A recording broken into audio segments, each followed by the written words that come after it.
There's no place in the whole world like the Neches River. Children can come to the Neches and reconnect with the natural world.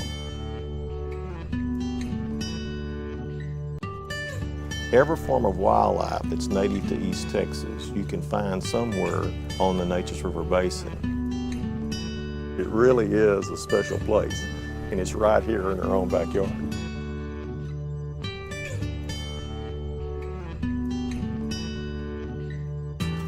The Neches River winds its way through the heart of East Texas, stretching over 400 miles from Tyler to the Gulf of Mexico.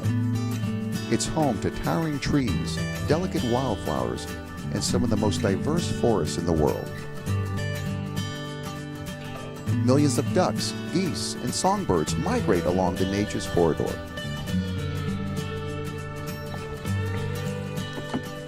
The Neches River is one of the last wild places in Texas, certainly, and maybe in the United States.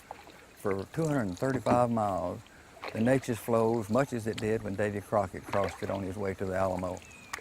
Local and state citizen groups are proposing that 216 miles of the upper Neches River be added to the Wild and Scenic River system, from the Lake Palestine Dam to B.A. Steinhagen Reservoir. The purpose of the National Wild and Scenic River system is to protect U.S. rivers of significant historic, cultural, and natural value, and to keep these rivers free-flowing. The Neches River is a tremendous asset for Texas, and with increased publicity and access, it can become even more valuable. Designating the Neches as a wild and scenic river would protect private property rights by preventing further damming of the river. And it would highlight the Neches' value as a tourist destination. Naming it a wild and scenic river would increase awareness of how important it is to teach our children to be outside, to respect the outdoors, and to make the use of what God has given us. Well, there's a lot of reasons to have the Neches River designated as a National Wild and Scenic River. The most important reason to me would be that it protects private property. If a dam were to be built on the Neches River, private property would be condemned by using eminent domain. Having the Neches as a National Wild and Scenic River would allow the private property owners to continue using their land as they always have. Other people are interested in the Neches because of its rich history. Actually, the Neches is the birthplace of the Republic of Texas.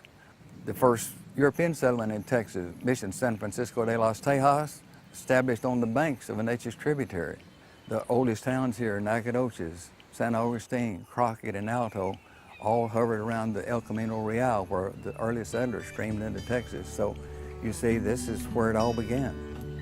The first step toward making the Neches a wild and scenic river is for Congress to authorize a study of the river.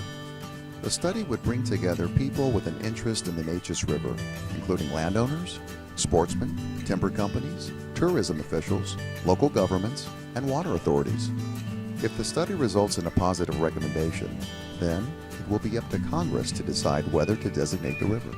We have this beautiful natural area that's right here in our back pocket. Wonderful paddling trails with beautiful hiking trails. It's nestled right in the middle of our national forest. I think that it's just a great thing to be able to teach kids, is to love being outside. Having the Neches River designated as a wild and scenic river is the only sure way to protect the river, prevent future damming, and keep the river as it is. You can help safeguard the natural beauty and rich history of the Neches River. Go to tcatexas.org and click on Neches. Why do I care about the Neches? I can tell you truthfully that it's not about me. I'm an old man. We're trying to save the Neches for our children and their children and their children's children.